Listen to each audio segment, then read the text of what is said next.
Recuerda que puedes escuchar este audio horas antes de su estreno y sin publicidad suscribiéndote en cesarvidal.tv.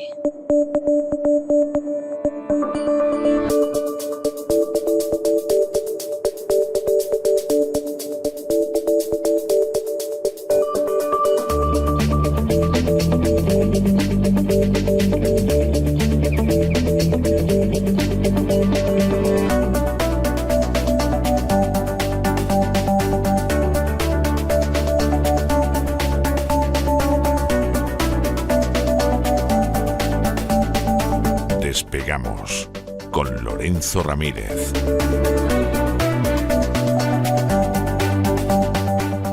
Corremos raudos y veloces hacia nuestro avión, atravesamos el umbral, nos tiramos en plancha sobre los asientos, nos abrochamos los cinturones, despegamos y nos vamos elevando por los aires hasta alcanzar nuestra altura y nuestra velocidad de crucero. Don Lorenzo, por amor de Dios, ¿qué hace usted con esa balsa y esos remos? Si el Dana de verdad que no va a llegar aquí al avión, o sea, yo comprendo que tome usted precauciones, pero vamos, tampoco exageremos. Muy buenas noches.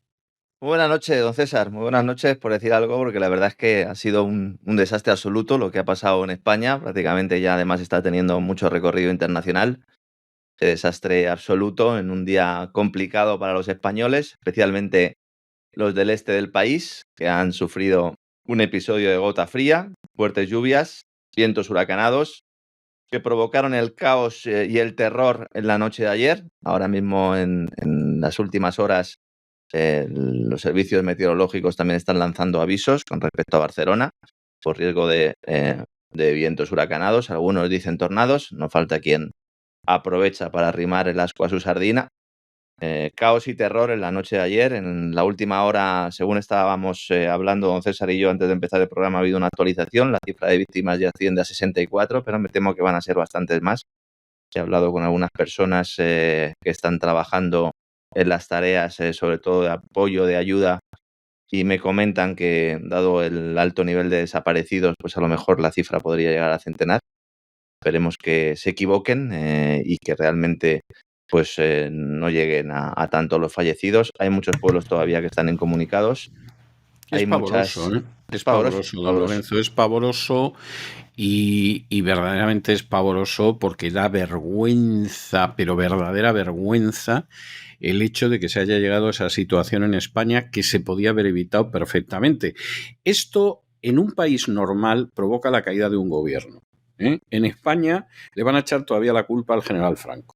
Le van a echar la culpa a Franco, al cambio climático, que ya hay algunos aprovechando que en este caso el Turia pasa por Valencia, y un Pedro Sánchez que, viniendo directamente de la India, después de haber tenido a María Jesús Montero al frente del grupo de crisis, yo creo que con eso ya se dice todo. Ya se dice todo, sí.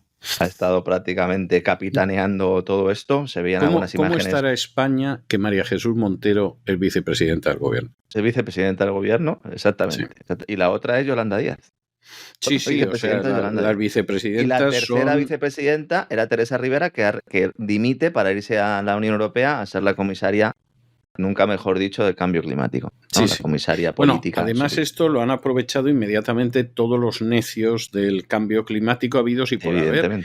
Ha salido el presidente de Colombia, que parece que no hay...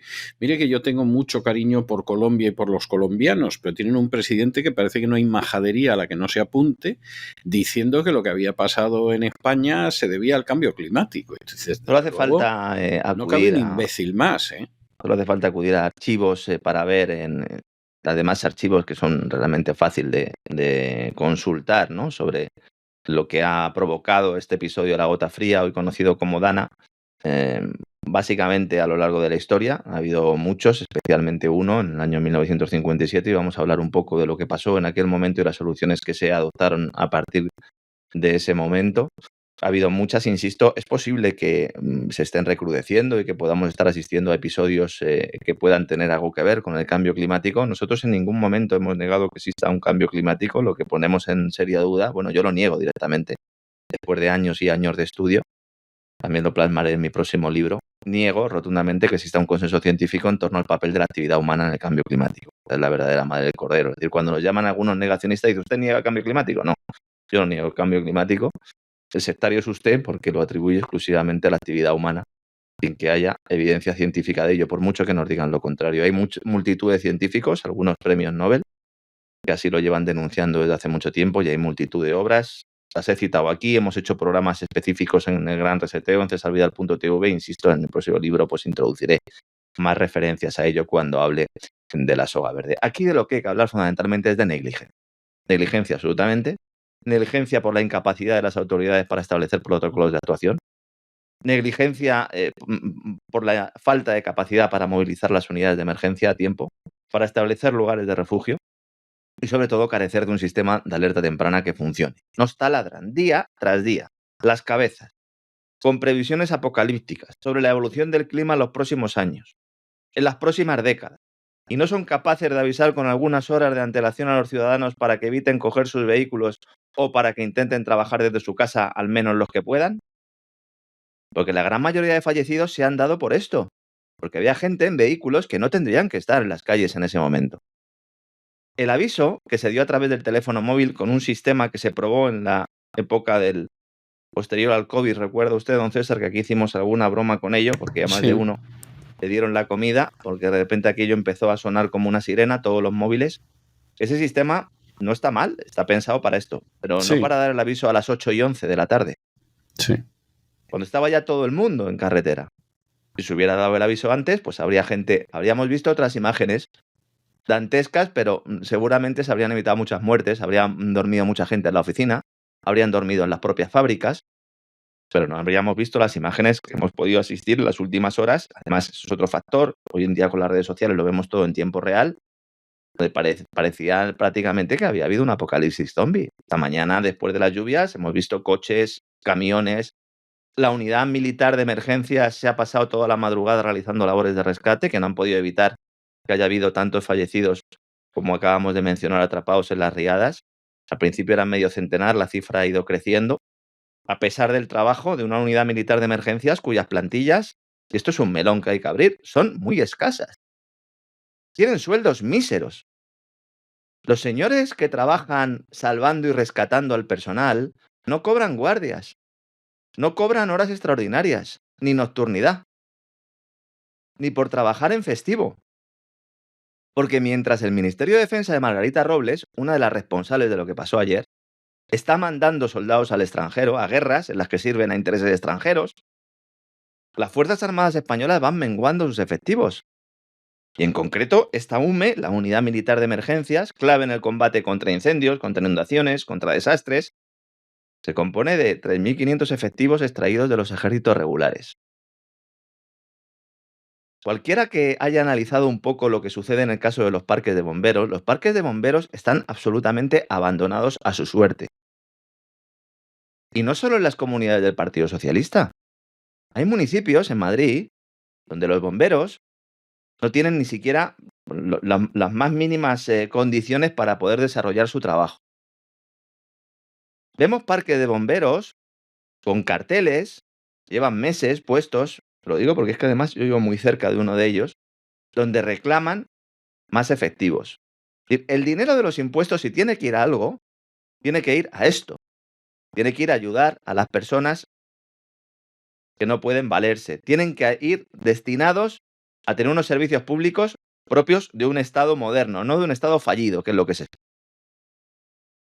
Porque no es solo un problema de efectivos, también es un problema de previsión.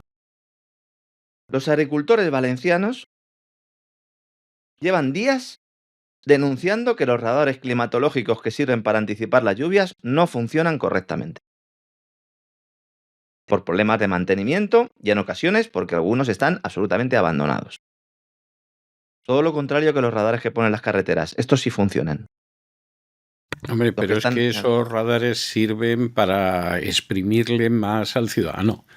¿Okay? No va a comparar usted eso que sirve para robar más a los ciudadanos y claro, eso hay que perfeccionarlo, igual que los buscabonus de la agencia tributaria, con aquello que rendiría un servicio a los ciudadanos, que eso nos importa un pimiento, diría cualquier político. Es que esa es la tristísima realidad. Usted fíjese que en los 2 últimos años se han recaudado en exceso sobre los años anteriores decenas de miles de millones de euros. ¿Han servido para que los españoles Todo lo contrario. vivan mejor? No, nadie sabe dónde ha ido a parar ese dinero. Tenemos la Nadie mayor sabe dónde ha recaudación ido a parar. fiscal de la historia. De la La historia. mayor de la O historia. sea, vamos, ni Pero los romanos robaron nada. tanto en Hispania como lo que están robando las castas privilegiadas en España en los últimos años. Recaudación récord.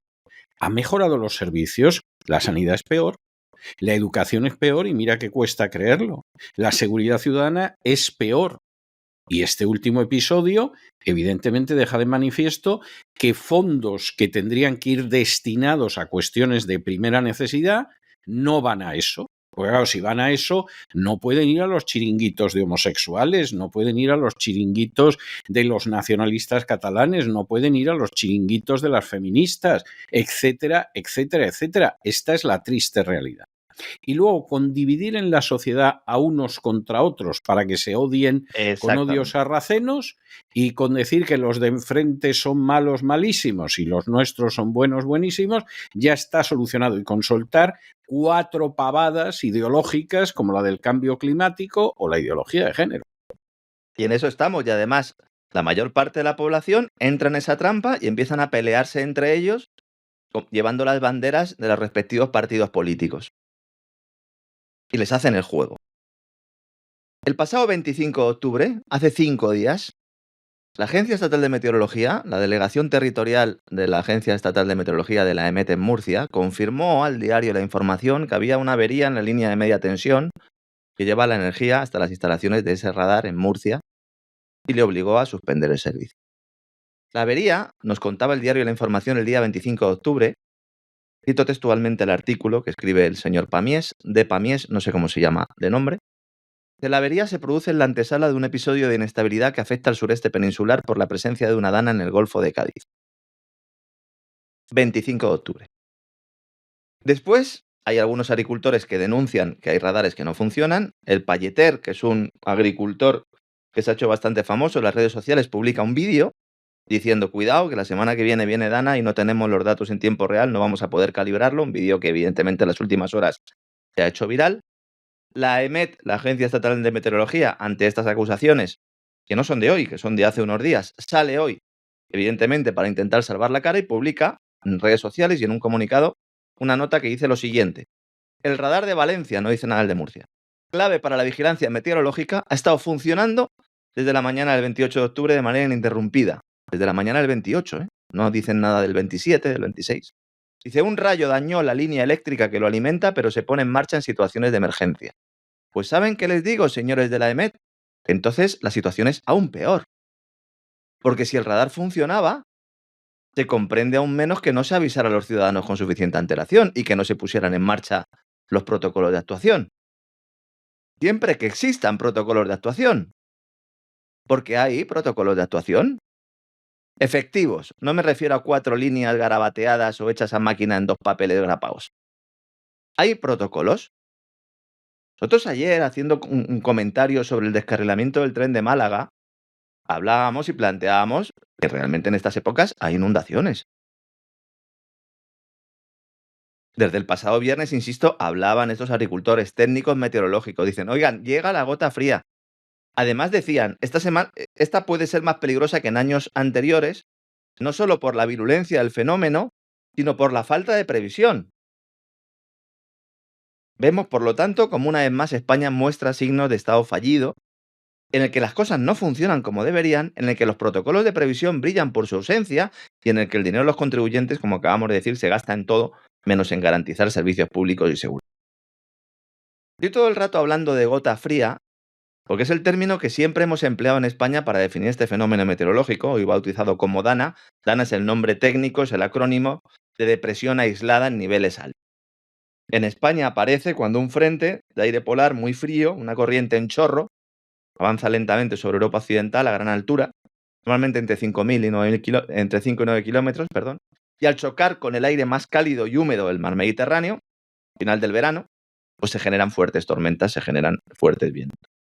Este fenómeno meteorológico, potencialmente peligroso, Se produce en España sobre todo a finales del verano y el otoño, en la zona mediterránea, cuando la temperatura superficial del agua del mar es elevada, lo que favorece a su vez por mayores desarrollos nubosos, lo cual a su vez da lugar a lluvias fuertes que en ocasiones provocan inundaciones. Todo ello combinado con la propia orografía y con una mala y deficiente planificación del territorio, otro factor del que hay que hablar.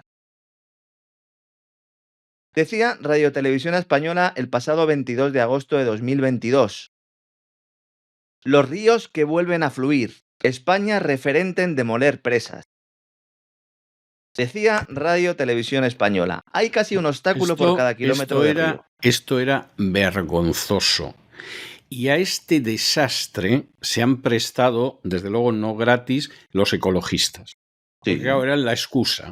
Claro. Tiramos las presas, tiramos los aduces, destrozamos todo a nuestro paso, pero eso sí, las truchas van a poder recorrer tranquilamente todo el curso del río. Y hombre, y si lo necesitan las truchas, no se hable más. Luego, si tenemos muertos por docenas, y no sabemos si por centenares, como consecuencia de demoler una serie de construcciones que eran indispensables, no tiene importancia, pero la trucha va a poder navegar de maravilla.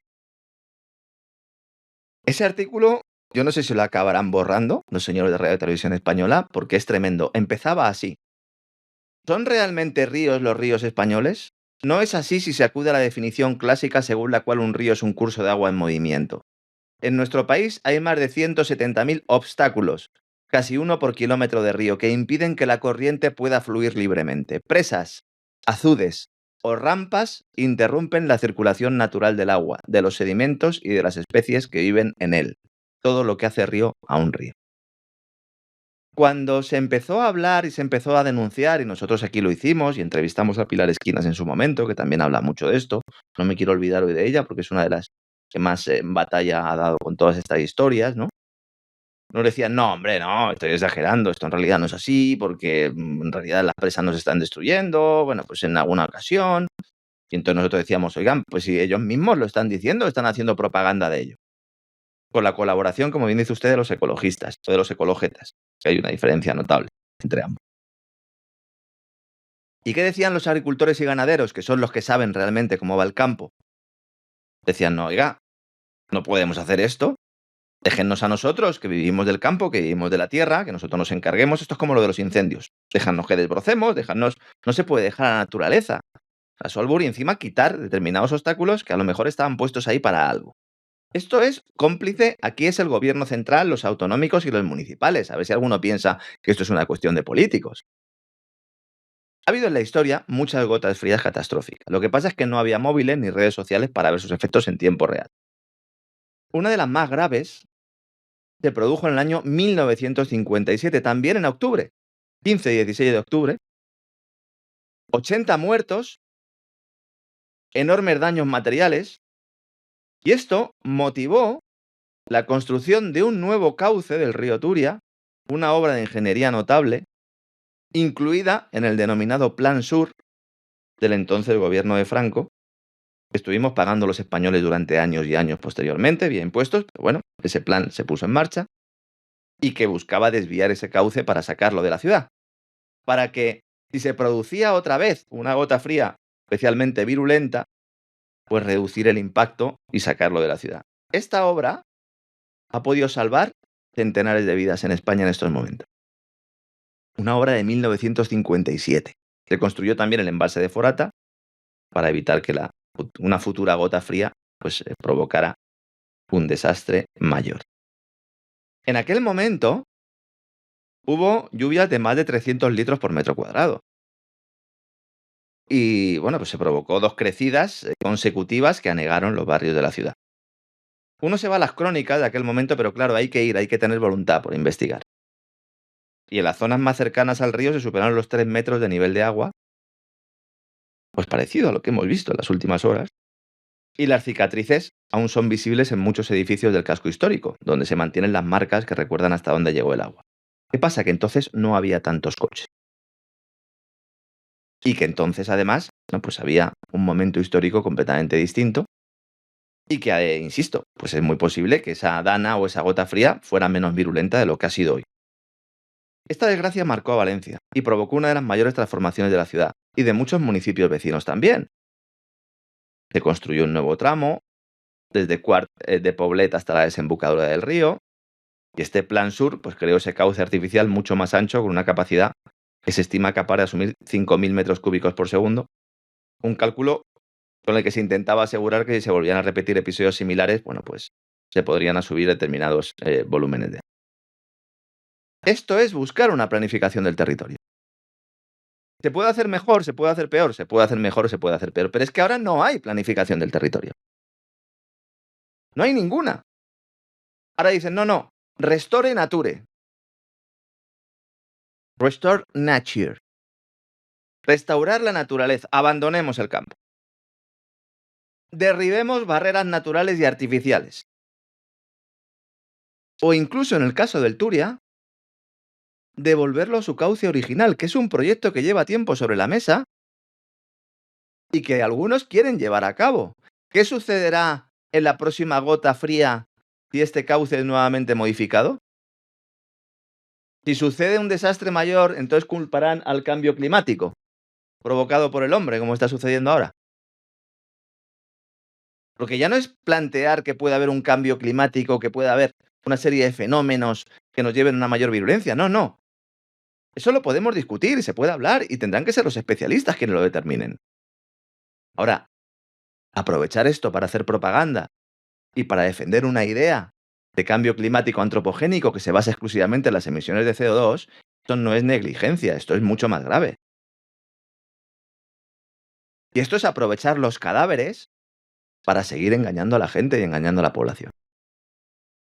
Es lo que están haciendo prácticamente ahora todos los medios de comunicación. Tengo abierto aquí, don César, mientras estoy hablando con usted, varias páginas web y me estoy poniendo enfermo. Y luego insistiendo en esa idea, ¿no?, que planteaba usted antes, los del PP le echan la culpa al PSOE, el PSOE se la echa al PP. El presidente, que estaba fuera de juego, comparece, promete una ayuda que no concreta, nos vamos a dejar solos, dice. Pero si lo mejor que pueden hacer ustedes, señores del gobierno, es dejarnos solos. Si son las medidas que han puesto ustedes en marcha las que nos llevan a estas negligencias absolutas.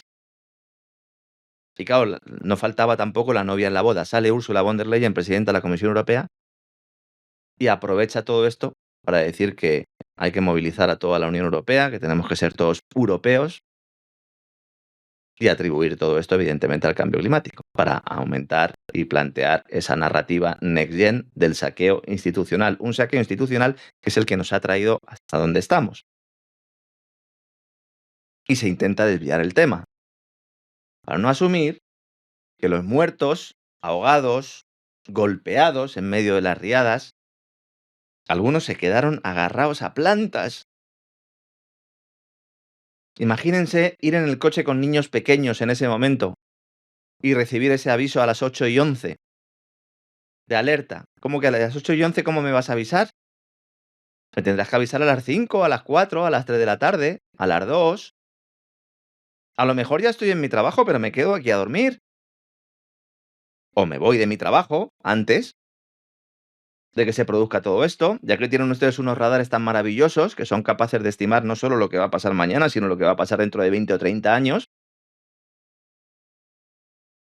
¿O es que realmente ustedes no son capaces de prever lo que va a pasar? Porque si esto es así, que lo digan. Digan, miren, es imposible que nosotros avisemos con 4,5 horas de antelación. Pero entonces se cae todo el discurso, se cae el chiringuito.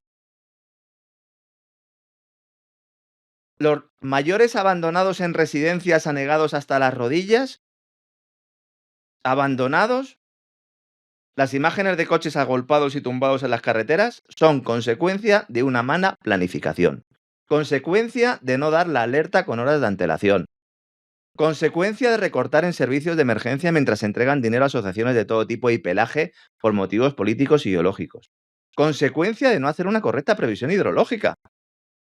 ¿Dónde está el Plan Hidrológico Nacional? Consecuencia de no adoptar y de enterrar planes sólidos de pantanos y embalses porque resulta que los hizo un dictador. Y entonces ya tenemos que derribarlos. Y por no hacer caso a los verdaderos ecologistas, sino a los ecologetas de salón, que dicen que debemos dejar a la naturaleza acampar a sus anchas porque lo contrario es atentar contra el medio ambiente. Es una negligencia, don César, total y absoluta. Sí, lo que pasa es que la negligencia es incluso una negligencia culpable. Con dolo, con dolo. Claro, con dolo. Algún oyente, algún amigo en las redes sociales me preguntaba en las últimas horas, bueno, pero aquí ¿realmente no va a asumir nadie responsabilidades? Evidentemente que no. Porque el culpable oficial no es el político. El culpable oficial no es la ministra de Defensa, ni la ministra de Medio Ambiente, ni de Energía, ni el presidente de la comunidad autónoma que se ha dedicado a derribar presas de forma sistemática. No, el culpable es el cambio climático, producido por el hombre. Por lo tanto, todas las medidas que se pongan en marcha van a ir dirigidas a ir fomentando y respaldando ese mensaje. ¿Y esto va a evitar que vuelva a suceder esto? No, todo lo contrario. Cada vez que suceda esto, si no hay protocolos de actuación, si no hay servicios de alerta temprano, entonces ¿qué va a pasar? Que habrá más víctimas. Y entonces, ¿qué nos dirán? Que la culpa es del cambio climático provocada por el hombre. Ese es el gran atractivo de esa idea. Lo puedes mantener siempre y en todo lugar. Y cuanto más deficiente sea la actuación gubernamental, más puedes defender la idea de que realmente pues esa virulencia, esas víctimas, son culpa de ese agente externo. Y más puedes aprobar medidas liberticidas mientras tú no haces tu trabajo, mientras no haces lo que tienes que hacer para poder evitarlo. España es un estado fallido. Lo llevamos diciendo desde hace mucho tiempo. Va camino, sí. Sí. ¿Qué más tiene que pasar? ¿Qué más tiene que ocurrir? Bueno, pues lamentablemente no va a ser el último episodio. Yo espero equivocarme. A mí me gustaría equivocarme mucho más. Lo digo de verdad. Esta mañana estaba duchándome, estaba pensando en esta idea. A toda la gente del equipo de La Voz nos encantaría equivocarnos frecuentemente porque desde luego hay muchas cosas sobre las que hemos advertido que luego no tendríamos que decir, pues lo advertimos, ¿no? Y es así. Y que no nos intenten meter en el cajón de negacionistas. No. Nosotros somos críticos, nosotros somos rigurosos. Nosotros damos opiniones basadas en datos. No nos metan en el cajón de las manipulaciones del clima extrañas. Porque no faltaba esta mañana quien decía que todo esto lo ha hecho Marruecos con un sistema para sembrar nubes y así acabar con la huerta murciana. Pero señores, cierren la tapa de los sesos que se les va a caer el cerebro en cualquier momento. ¿Que hay proyectos de sembrado de nubes y de alteración de lluvias? Claro que los hay. ¿Que esto es consecuencia de estos proyectos? Pues no, señor, no hay ninguna evidencia. Ni una. Ni ningún indicio tampoco. Yo entiendo que en una época en la que vivimos rodeados de desinformación, al final hay algunos que se acaban creyendo cualquier cosa. Y además de esa desinformación tenemos una ausencia total de valores y una ausencia total de referentes religiosos, pues como decía Chesterton, al final acabamos creyendo en cualquier cosa. Pero que es todo más sencillo. Todo más sencillo y más crudo que todo eso. Por cierto, ahora que he mencionado también a Margarita Robles, ya esta mañana en alguna televisión que esto hacía 5.000 años que no pasaba. Señora Robles, lo que es increíble es que usted haya repetido otra vez en un gobierno, después de lo que hizo con el gobierno de Felipe González. Eso es lo que sí que es increíble. A Margarita Robles, bueno, acaba de nombrar un agregado militar en Ucrania y lo ha mandado a vivir a Turquía. ¿Qué le parece, don César, esto? No, me parece fantástico. Me parece fantástico. Dice, oiga, es que no tenemos agregado. Adecuado. Claro, dice, no tenemos agregado militar en Ucrania. Le envía una petición parlamentaria. Dice, oiga, ¿no están ustedes diciendo que apoyan al régimen de Zelensky contra viento y marea? Dice, sí, lo vamos a mandar ahora. Va a vivir en Ankara. Pero si Ankara está en Turquía, oiga. Pues que a lo mejor no lo saben. No, o a lo mejor es que se temen cualquier cosa en Ucrania y lógicamente no quieren que a uno de los suyos le pille todo el enfangado que hay. Entonces mejor en Turquía. Pues total, Turquía está a un par de horitas de Ucrania y ya está. Y además está muy bien en Turquía y todo lo demás.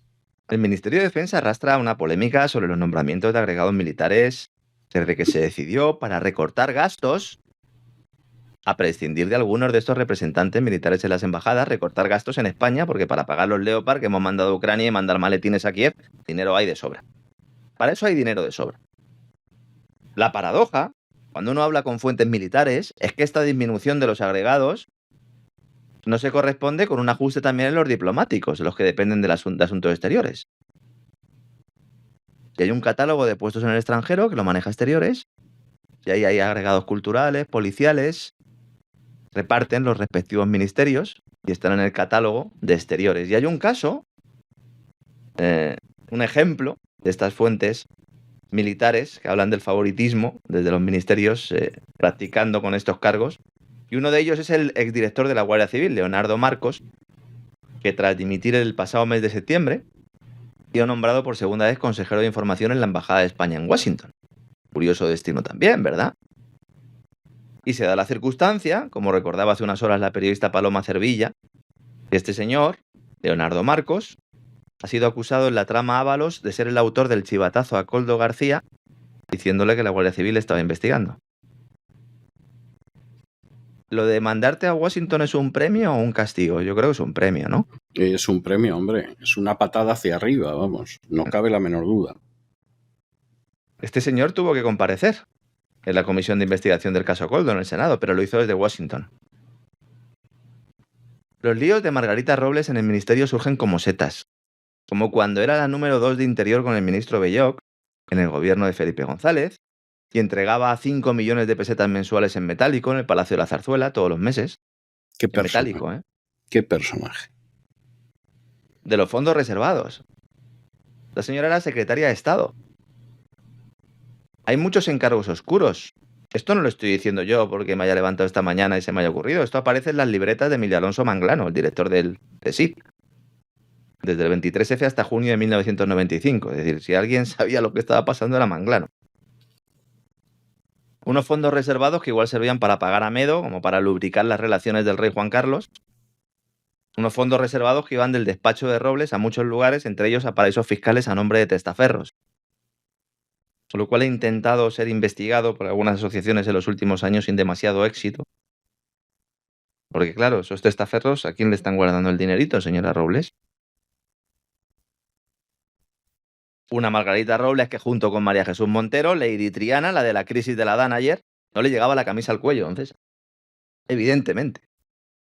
Están dando ambas un golpe de mano en la estructura del complejo militar industrial español al confirmarse lo que avanzamos aquí hace meses, que la empresa Indra, que tiene su vertiente militar y su vertiente tecnológica, entre los cuales se incluye el conteo, el recuento electoral, se hace con el monopolio de la industria en España, de la industria militar, al conseguir el control del consorcio Test Defense, en el que está la filial española de General Dynamics, y que era la encargada de sacar adelante un proyecto estrella del ejército español, viejo conocido este programa, un vehículo blindado, el 8 Dragon, que ni está ni se le espera, por utilizar también el símil del 23F. ¿Dónde están los vehículos 8 Dragon que se comprometieron a entregar? Esto ha sido un absoluto fracaso, un enorme despilfarro que va a pasar a los anales de la historia, un proyecto repleto de elementos turbios, en el que socios de Indra muy cercanos al Partido Socialista, los hermanos Escribano, han logrado contratos, según las empresas que han competido con ellos, sin haber acreditado el suficiente conocimiento técnico en un ascenso meteórico que ha levantado dudas y sospechas en el ámbito militar, no solo nacional, sino también en el internacional, con acusaciones incluidas de empresas israelíes que retiraron esas acusaciones de forma muy significativa cuando Robles les entregó algún que otro contrato. En el caso del vehículo el Dragon, como avanzamos aquí en exclusiva, este socio de Indra, Escribano, que recientemente ha aumentado su participación en Indra porque es un poco el elemento que utiliza Moncloa, ¿no?, para servir de apoyo a esa recapitalización de la empresa, vamos a decirlo de esta manera. Este socio tuvo muchos problemas en el desarrollo de la torre del vehículo. Aquí lo contamos, levantó las iras tanto de Indra como de la empresa General Dynamics y de algunas otras del consorcio, porque nosotros aquí contamos que cuando estuvieron presentando la torre, el vehículo no podía disparar y andar al mismo tiempo. Lo cual es fantástico, ¿eh? Eso Está es bien. fantástico, es de película cómica realmente. Sí, de hecho, la secuencia fue de película cómica, porque claro, los que estaban allí presentes no daban crédito. Estaban allí los americanos, estaban los españoles, estaban gente del Ministerio de Defensa, dice, bueno, ¿por qué solo dispara cuando está quieto? Dice, bueno, es que por las mecánicas que hemos hecho, la torre solo puede funcionar con el vehículo parado porque el movimiento falla. Bien. Ahora Indra se hace con el 51% del capital de este consorcio, Test Defense, del que ya tenía el 25%, adquiere una parte proporcional de cada uno de los socios, el propio escribano, accionista de referencia a su vez de Indra, también aporta su parte de capital, todo queda en casa. ¿Y los otros quiénes son? Pues la empresa SAPA, que está en la órbita del Partido Nacionalista Vasco, el PNV, también metiendo la cuchara, y luego la filial española de General Dynamics, llamada Santa Bárbara Sistemas, que tiene 2 factorías principales, una en Sevilla y otra en Oviedo, y cuyo futuro pinta más negro que el sobaco de un grillo, teniendo en cuenta que los contratos importantes irán para Indra y sus socios, y de hecho es posible que esto suponga un paso hacia la compra de la filial de la empresa norteamericana, que aquí avanzamos también en exclusiva, y que motivó una reunión el pasado verano entre la cúpula de General Dynamics, en la cual está una señora que ha estado trabajando toda su vida para los servicios de inteligencia norteamericanos, y que están viendo cómo pues a lo mejor ni siquiera les compensa tener la empresa aquí. Una empresa cuya plantilla hace años que ven como Robles y Montero usan el dinero del contribuyente para repartir entre el resto de socios de este consorcio, quedándose ellos fuera, en lo que algunos han denominado un ataque de cuernos, como también explicamos aquí. Vemos como al final algunas noticias que vamos planteando y que a lo mejor no están dentro del río de actualidad, o alguno puede pensar, bueno, pero realmente ¿por qué nos están contando esto? Porque son cosas relevantes y que luego llega un momento en el que como una flor se abre, pero tienes que haber sabido primero pues cómo se trabajó la tierra, cómo creció ese tallo y quién la regó. En muchos casos con el dinero de los demás, ¿no? Esto está pasando en España, señores. Todo esto está pasando en España. ¿Alguien le va a pedir a Margarita Robles algún tipo de responsabilidad? No. ¿Alguien le va a pedir a María Jesús Montero algún tipo de responsabilidad? No, más allá de la batalla política y de que el PP pues, se le llene la boca diciendo que los culpables son los socialistas, ¿no? Decía el gobierno andaluz en las últimas horas del Partido Popular que lamentaba mucho que el agua, que tanta falta nos hace, fuera un problema, ¿no?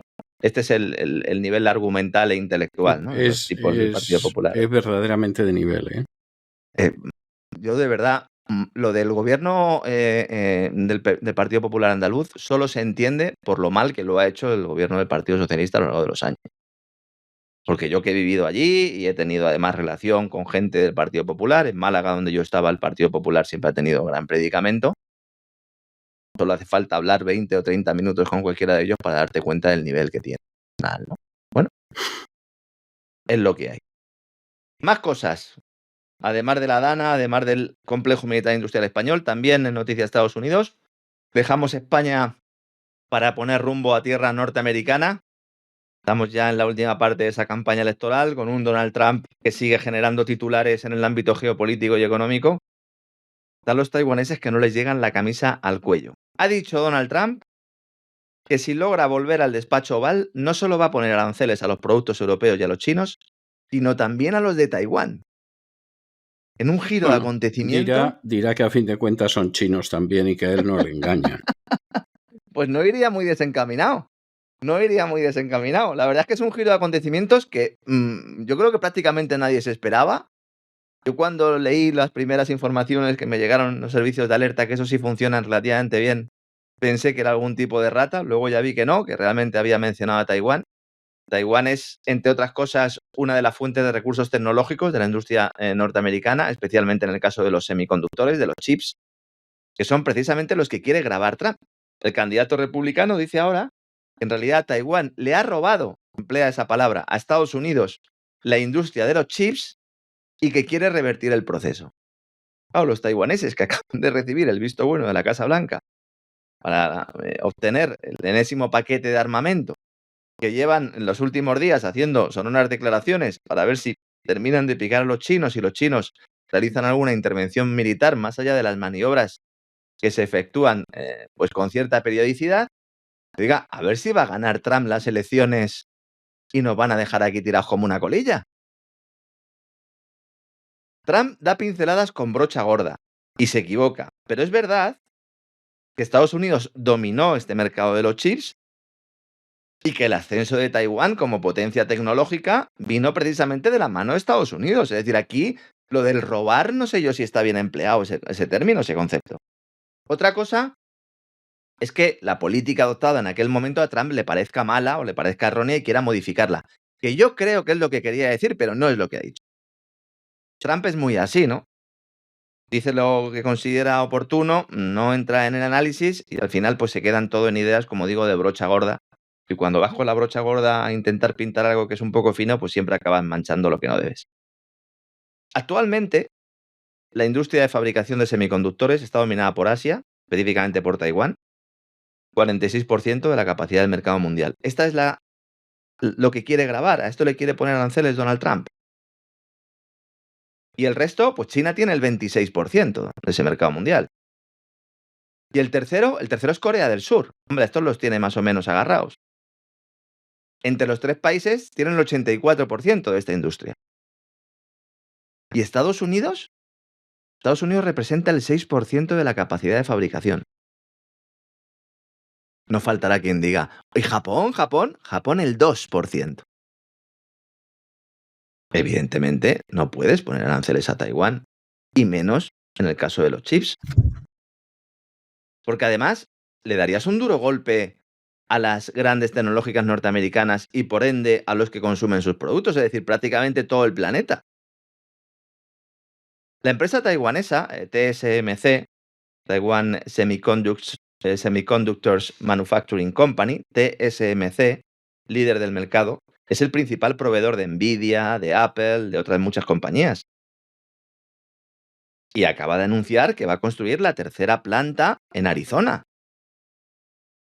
Estuvimos explicando aquí en su momento, cuando dimos esta noticia, que de hecho el gobierno de Estados Unidos, en colaboración con el Pentágono y las autoridades de Taiwán, estaban planteando, no si en algún momento alguno de estos escenarios de guerra que estamos planteando se cristaliza, vamos a tener un problema porque China de la noche a la mañana va a tener toda esta industria y va a dificultar enormemente que podamos tener acceso a ella. Y entonces se han ido preparando, progresivamente deslocalizando, sacando de Taiwán alguna parte de la producción a México. En México se habló bastante de la posibilidad de que abriera esta tercera fábrica en México, pero finalmente se decidió hacerlo en Arizona con dinero de los contribuyentes norteamericanos, $7.000 millones prometidos. ¿Qué va a pasar con esos planes de expansión de la firma en Arizona? Está pendiente de construir una gran planta esta empresa de fabricación, cuya puesta en marcha está prevista en el año 2025.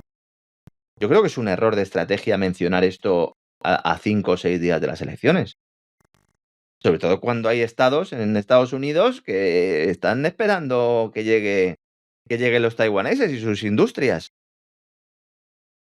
Y luego, como digo, estos aranceles también afectarían a México, país que se encuentra en negociaciones con más de una decena de empresas de Taiwán y que se sumarían a las que ya están presentes en el país.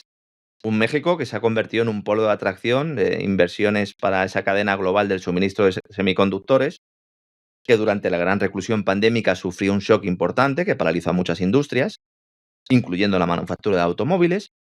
En aquel momento, ante esa congelación de las cadenas de suministro, se empezó a hablar de la necesidad de acercar determinados productos, determinados insumos, tenerlos cerca del país, sobre todo si los tenías tan lejos como en las puertas de China.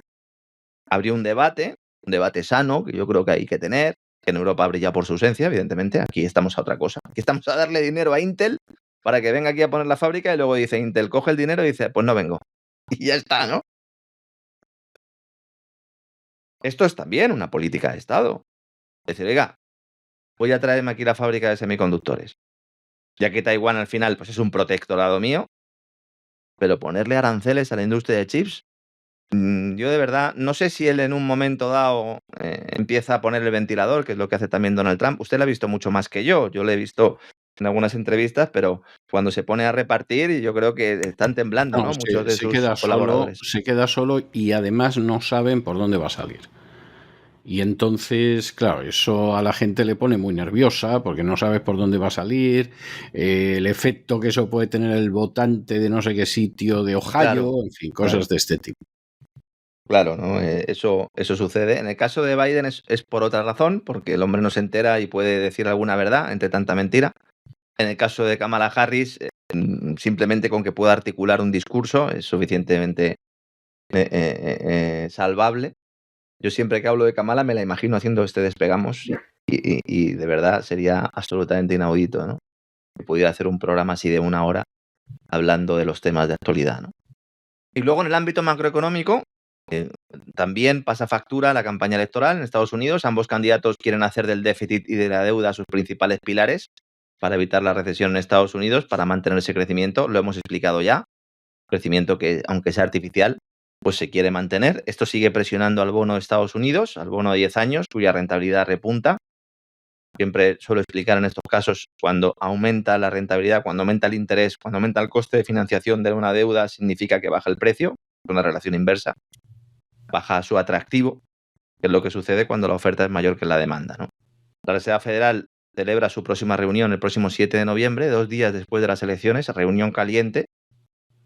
Hablaba esta mañana con José Bittner de Negocios Televisión, con el que colaboro y es posible que participe en el especial que va a hacer sobre las elecciones de Estados Unidos. Y él me decía, sobre las 5 o las 6 de la mañana ya sabremos el resultado. Digo, ¿o no? No. ¿O no? No. Porque parte del tema del voto por correo, que va a ser uno de los mayores, de las elecciones donde haya un mayor volumen de votos por correo, tenemos ya la experiencia de las pasadas elecciones y yo veo difícil que podamos tener resultados fiables, al menos fiables, muy rápido. Esta reunión de la Reserva Federal es el 7 de noviembre, 2 días después de los comicios, cuando seguramente no se hayan completado los recuentos en su totalidad. Claro, aquí al final depende mucho de si hay suficiente margen, ¿no? También era algo que hablaba con Bittner esta mañana.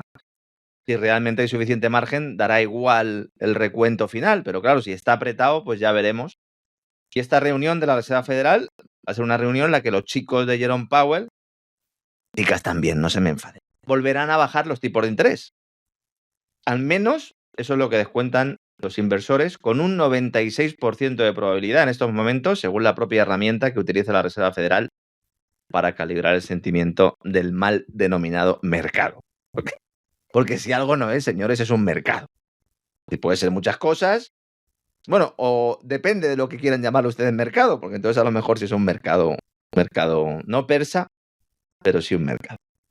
Y esta huida hacia adelante, engordando la bola de la deuda, pues está impulsando activos refugio, el oro, está viendo cómo crece su cotización, el Bitcoin, que supera esos $70.000, rozando récords históricos, impulsado, por un lado, por la irresponsabilidad fiscal de la Reserva Federal y del Tesoro de Estados Unidos, eso es cierto, pero también, y esto no lo suelen comentar los defensores de la criptodivisa por excelencia, impulsado también por BlackRock y por el resto de gigantes de Wall Street, que están impulsando el precio con sus compras para respaldar los productos financieros que están vendiendo ligados al Bitcoin, pero que no son Bitcoin, aprovechando el auge de la criptodivisa por excelencia. Este rally alcista, impulsado, como digo, por estas compras de los gigantes, que se han convertido en ballenas. Las ballenas en Bitcoin son aquellos que tienen una serie de volúmenes o tienen una serie de Bitcoins lo suficientes como para poder mover al mercado cuando compran y cuando venden, ¿no? Algo que sucede en todos los mercados. En el caso de Bitcoin, pues se habla mucho de las ballenas, ¿no? Hay mucho particular que adquirió Bitcoin al principio y que se dedica a mantener, pase lo que pase, a mantener hold, lo cual ha dado lugar a una palabra que se emplea ahora en español, y que es inglesa, que es Spanglish, mejor dicho, que sería holdear, ¿no? Mantener a toda costa. Hay un vídeo muy famoso de Víctor de Wall Street Wolverine, que también hemos visto en las redes sociales en los últimos días, en los cuales pues el hombre estaba inmenso diciendo que aquí se venía al mercado de Bitcoin se venía ya llorado y que había que holdear de forma clara y que no había que vender, ¿no? Esto introduce un elemento también en el caso de Bitcoin distinto en otros activos, y es que como hay gente que por un fervor casi religioso, no estoy diciendo que no tengan una base, ojo, pero es un fervor casi religioso, pues no venden, aunque en algunos momentos la cotización impulsará a vender. Pero claro, en todo esto han entrado los grandes actores financieros, esos que decían que Bitcoin no iba a servir para nada, que era un fraude, que solo servía para lavar dinero. Eso decía Larry Fink, consejero delegado de BlackRock, en 2017, decía: Bitcoin es una herramienta para el lavado de dinero.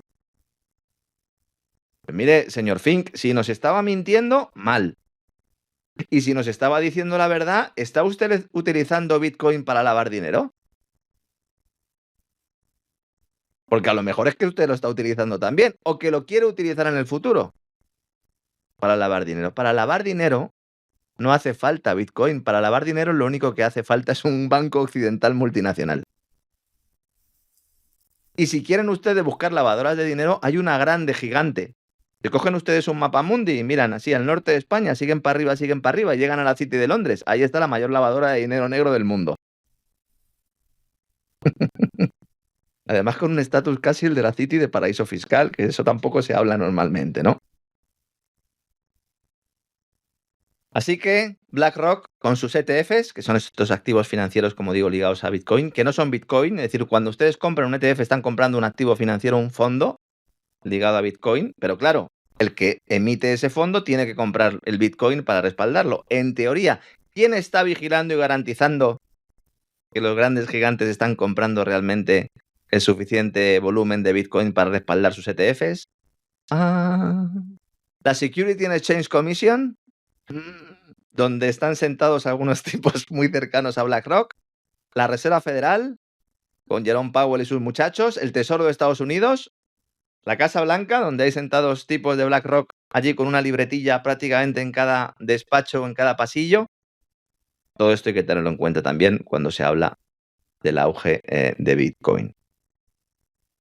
También es importante analizar un poco la cuestión de cómo influye el próximo lanzamiento de las divisas digitales de banca central, de esos euros digitales, de esos dólares digitales. Es verdad que en Estados Unidos hay una postura en contra notable, el lanzamiento del dólar digital. Algunos estados se han negado, claramente. Carolina del Norte es uno de ellos, pero otros estados también vienen aprobando leyes y normativas en contra de estas monedas de banca central. Una tendencia que viene tomando fuerza en el país, a pesar de que la Reserva Federal asegura que no hay planes de avanzar con una propuesta de este tipo, lo cual es absolutamente falso y mentira, porque hay técnicos de la Reserva Federal trabajando en el dólar digital. El dólar digital sería la antítesis del Bitcoin, para que nos entendamos. El dólar digital sería centralizado, Bitcoin es descentralizado. El dólar digital sería emitido por un banco central, en este caso por la Reserva Federal. En el caso de Bitcoin, la emisión está completamente descentralizada. Llegará un momento además en el que ya no haya más emisiones de Bitcoin. Son el agua y el aceite, ¿no? Aunque los gigantes que controlan el dólar ahora también quieran controlar el Bitcoin. Eso es otro elemento distinto. ¿Veremos dólar digital en Estados Unidos? Yo lo que temo realmente, porque he hablado con algunas de las personas que están en estas conversaciones, sobre todo en el ámbito europeo, en el euro digital, que se plantea la idea de que es muy difícil que las personas admitan la implantación de las divisas digitales de banca central. El pueblo se va a oponer. Para eso puedes hacer dos cosas. Utilizar un incentivo, vieja técnica del palo y de la zanahoria, de la que hablo últimamente mucho. ¿La zanahoria cuál sería? Usted me dirá exactamente cuál sería la zanahoria. La zanahoria sería, vamos a aumentar las prestaciones sociales si te las entregamos en euro digital. Un incentivo. Bueno. Primero decimos que todas las prestaciones sociales van a ir en euro digital. Y luego anunciamos, como van a ir en euro digital, pues hay un incremento de esas prestaciones. Ellos saben que es difícil que mucha gente pase por ese aro. Por lo tanto, van a empezar con todas las pagas y ayudas a inmigrantes, etcétera, etcétera, que antes eran testimoniales y que ahora son una parte mollar del presupuesto. Se dan tarjetitas con un código QR, en el cual tú tienes el dinero que te vayas a gastar. Esa sería un poco la zana. ¿De acuerdo? ¿Cuál sería el palo? Provocar una crisis bancaria. Que haga que las personas acudan al banco y que no puedan retirar su dinero. Y entonces, ante esa urgencia y esa sensación de que realmente pues, hay un problema bancario grave, entonces nos dirán, no os preocupéis, porque con el euro digital, con el dólar digital, no hay corridas bancarias porque el dinero no lo vas a poder sacar. El dinero siempre va a estar ahí. En realidad nunca está ahí, pero la anotación contable siempre está. Esas son las dos vías. Yo, si me pide mi opinión, don César, creo que van a utilizar las dos. Sí, no me sorprendería en absoluto, lo más mínimo, vamos. Se hizo ya un experimento por la crisis bancaria de Estados Unidos a principios del año 2023. Silicon Valley Bank, todo lo que pasó posteriormente con el banquero frito. Esa sensación de que Hay que crear un modelo distinto para evitar, ¿no?, que haya colas en los bancos. Si tú vas a tu ordenador y ves ahí que tienes tu dinerito o a tu móvil, pues ya me quedo tranquilo. Bueno, pues se quedarán tranquilos ustedes, porque yo sigo sin quedarme tranquilo. Y tampoco se quedan tranquilos los gobiernos de muchos estados de Estados Unidos que se han opuesto. Que se han opuesto porque el Congreso de Estados Unidos ha planteado que no se puede seguir adelante con todo esto. La Cámara Baja de Estados Unidos aprobó en mayo un proyecto de ley se llama proyecto de ley contra la vigilancia de las CBDC, ¿no?, incidiendo mucho en el tema del control social, utilizando el término surveillance en inglés. Un proyecto de ley que fue presentado por el legislador Tom Emmer y que logró tener la mayoría. Y este esfuerzo en contra ha sido acompañado también por la aprobación de leyes en contra del lanzamiento del dólar digital en varios estados, además de Carolina del Norte, que lo acabo de citar, en Dakota del Sur, en Utah, en Florida, en Tennessee. Todos buscan impedir, prohibir la circulación de un dólar digital en estas jurisdicciones y tienen normas ya aprobadas. Es decir, va a ser difícil ponerlo en marcha en Estados Unidos. Por eso me temo que la técnica del palo está ganando adeptos entre los partidarios de implantar este sistema, tanto la Reserva Federal. Están mintiendo como bellacos diciendo que no están participando. Claro que sí, bajo la tutela del Banco Internacional de Pagos. ¿Cómo que no, Jerome? ¿Cómo que no estáis participando? Y ya tenéis medio diseñado el sistema. Lo único que no tienen muy claro es qué hacer con los bancos en este nuevo modelo. Porque ya no hacen falta. Al menos como depositarios. Ya no hacen falta. Porque si tienes tu cuenta en el Banco Central, ¿para qué necesitas un banco? ¿Para la gestión de pagos, tal? Pues al final, eso es hacer una labor comercial, ¿no? Veremos lo que sucede. Aquí va a estar una de las peleas importantes en el mundo económico en los próximos años, próximas décadas, también me atrevería. Y en Europa finalmente se confirma, entran en vigor mañana, jueves, entran en vigor los aranceles de la Unión Europea a los coches eléctricos chinos, un absoluto despropósito. Llevamos meses hablando de esto, llevamos meses analizando las consecuencias, explicando que va a ser un nuevo tiro en el pie, no solo a la economía europea, sino a la industria a la que se dice proteger. Y finalmente, aranceles al coche eléctrico, que se introdujeron provisionalmente el pasado julio, y ahora son definitivos, al menos por un periodo de 5 años. Ya Bruselas dio el primer paso en verano para aplicar un arancel de hasta el 35% sobre los vehículos chinos de batería eléctrica para compensar, dicen ellos, las ayudas ilegales de Pekín, porque las ayudas de Pekín a sus empresas son ilegales, pero las nuestras no, las nuestras son legales. Y a ver, ¿qué ayudas ha dado usted?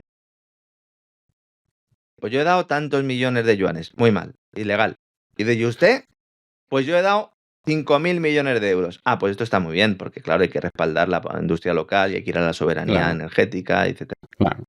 Además, teniendo en cuenta todo lo que está pasando en Rusia, que fíjense que Putin es el demonio y como nos está atacando, pues entonces, claro, indudablemente tenemos que salvar a los industriales europeos. No me voy a cansar de decirlo. Lo mejor que le podría pasar a Europa es que entraran sin ningún tipo de arancel los vehículos eléctricos chinos. Porque veríamos cómo realmente el mercado de coches eléctricos aumenta y crece. Veríamos cómo muchos hogares que ahora no se pueden permitir un coche eléctrico se lo permitirían. Porque más allá de todos esos propagandistas que inundan las redes sociales poniéndonos el trayecto que hacen con su coche todos los días, con su coche eléctrico, poniéndonos precios que parecen comerciales de determinadas empresas, ¿saben ustedes por qué parecen comerciales? Porque lo son. Porque son comerciales que trabajan o para determinadas empresas o para el lobby del coche eléctrico europeo y no lo ponen en sus redes sociales y no lo dicen. Y a estos YouTube, X, etcétera, etcétera, no les meten mano por publicidad engañosa. ¿Cuántos de estos hay? Se les ve a la legua venir. ¿Por qué no me puedo comprar yo un coche BYD chino sin arancel? Hombre, ¿qué me estás diciendo, Lorenzo? ¿Y qué va a pasar con los productores alemanes? Pues que quiebren los productores alemanes.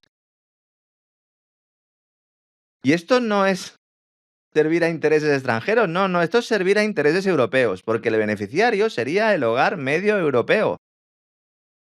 El beneficiario sería la empresa europea que contrataría servicios de transporte con coches chinos más baratos y mejores que los que tenemos nosotros. Sí, mejores también, porque si no nos estarían comprando a lo largo y ancho del planeta. Pues no, todo lo contrario. Ya se aplicaba una tarifa, un arancel del 10% y ahora se suma un 35,3%, de tal manera que habrá que pagar un arancel del 45,3%. Han dicho los chinos, esto es absolutamente intolerable, vamos a presentar un recurso ante el mecanismo de resolución de disputas de la Organización Mundial del Comercio, organización en la que entró China precisamente llevado de la mano de Estados Unidos porque decían que había que llevar a los chinos al mercado libre. Efectivamente, sí. Eso fue con Clinton, ¿no? Fue con Clinton, efectivamente. Hizo muchas cositas Clinton. En Rusia hizo unas y con China hizo otras. Llega y entonces no podemos jugar con las mismas reglas de juego. Dicen, hemos presentado una denuncia, han dicho los chinos, para proteger los derechos e intereses legítimos de las empresas chinas. Aquí repetimos como loros en Europa. Ayudas ilegales.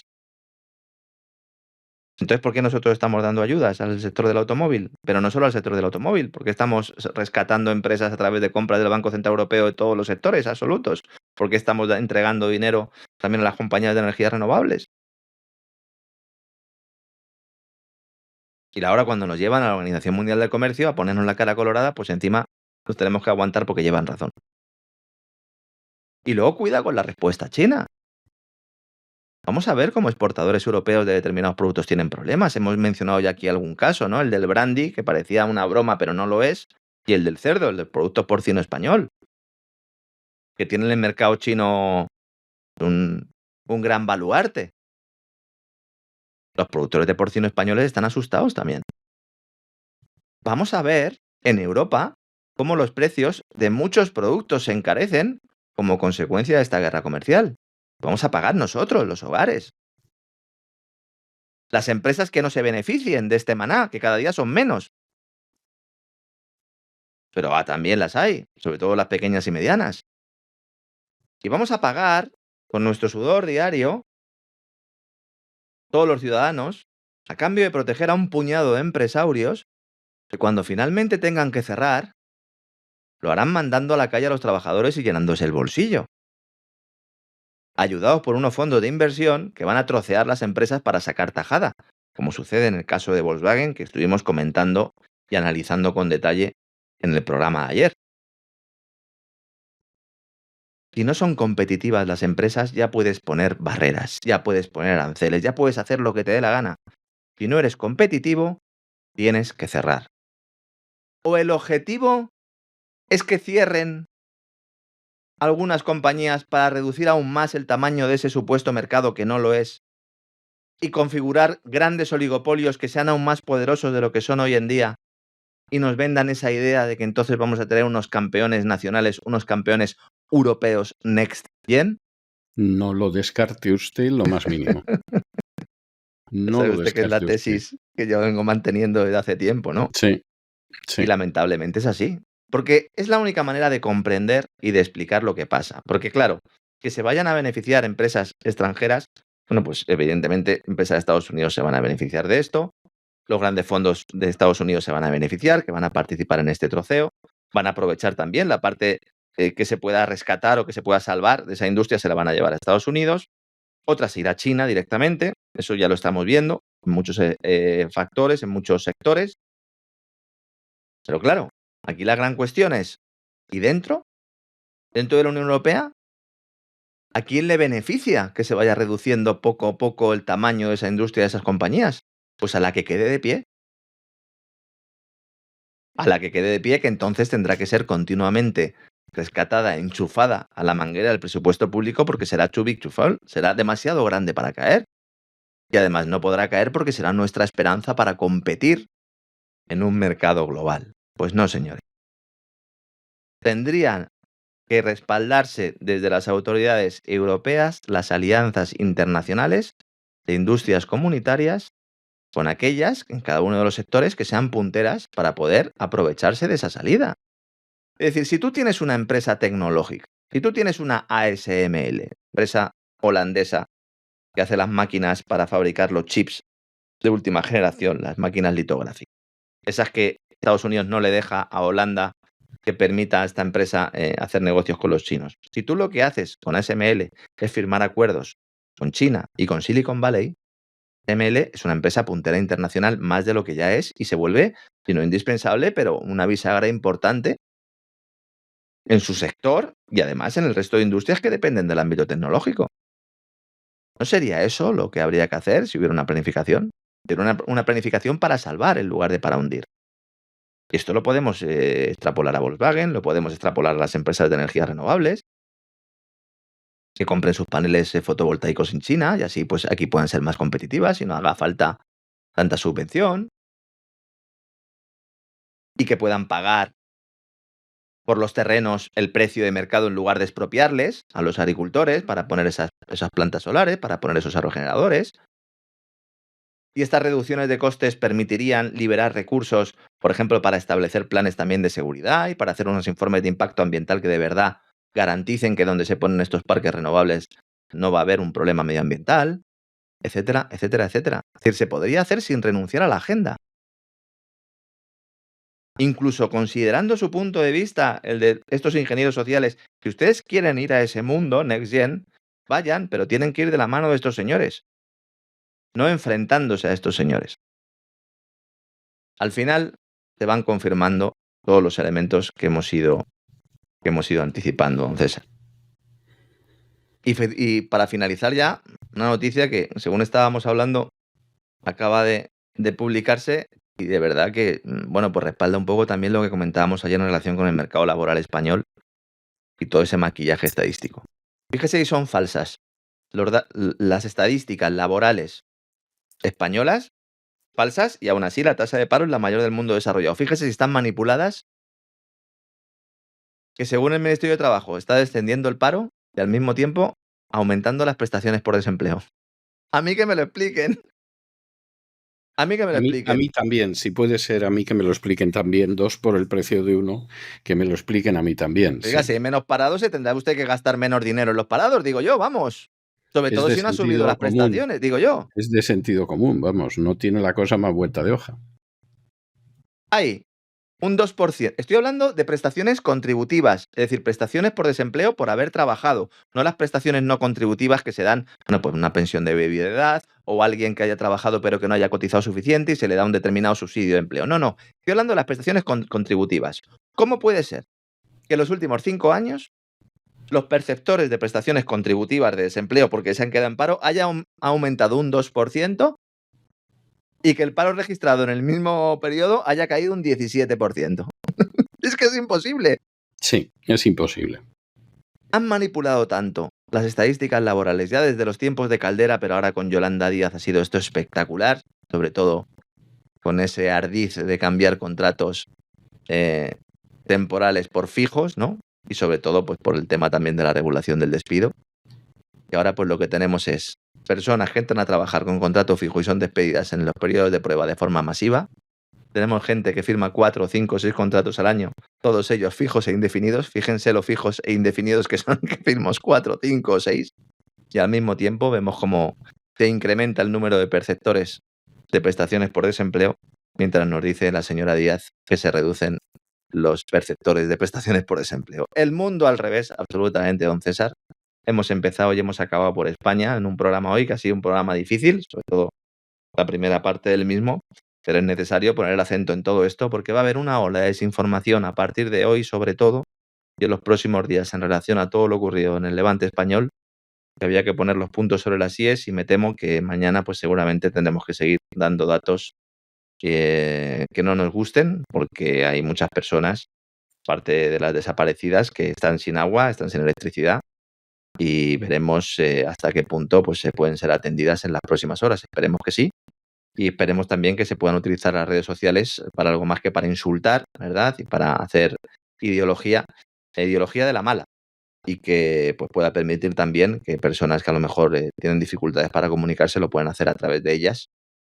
No se cayó el teléfono de emergencias, el 112. Esto es otra cosa que se está diciendo. Hay que ser riguroso. No se cayó el teléfono de emergencias, pero evidentemente pues una cosa es que no se caiga y otra cosa es que te puedan atender en un tiempo más o menos asumible o asequible. Pues para eso están también las redes sociales y la tecnología, que hay que utilizarla, es un instrumento, una herramienta, no es nuestro enemigo, nuestros enemigos son los que nos las intentan imponer para un determinado uso y también disfrute. Pues así es, don Lorenzo. Muchísimas gracias por todo. Como siempre, ha estado usted excepcional, ha estado eminentemente práctico y ha sido, bueno, como una luz que disipa las tinieblas que se remolinan alrededor de nuestra existencia, las cosas como son.